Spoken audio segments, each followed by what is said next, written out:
মাইশা, আমরা লাইক কথাটাকে কতবার বলতে পারি? অনেকভাবে বলতে পারে, like I am fond of, I am keen of, I am interested in, etcetera etcetera. Good job. So আমি যদি খিন অন দিয়ে বলি আমি রান্না করতে পছন্দ করি, আই এম কিন অন কুকিং, তারা রান্না করতে পছন্দ করে, দে আর কিন অন কুকিং, শিলা রান্না করতে পছন্দ করে। Sheela is keen on cooking. Okay, then we have big fan of. So আমরা বিগ ফ্যান অফ দিয়েও বলতে পারি। তাহলে আমি রান্না করতে পছন্দ করি, I am big fan of cooking, আমি টিভি দেখতে পছন্দ করি, I am big fan of watching TV. Ilias sir TV দেখতে পছন্দ করে।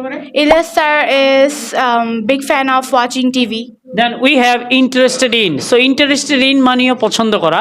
তাহলে আমি ভালো ফুটবল খেলতে ভালোবাসি, I'm interested in playing football. I am interested in playing football. তাহলে আমি হাঁটতে পছন্দ করি, I'm interested in walking. সে হাঁটতে পছন্দ করে, She is interested in walking. তারা রান্না করতে পছন্দ করে। They are interested in cooking. So guys, to learn more, join EWO and take your English up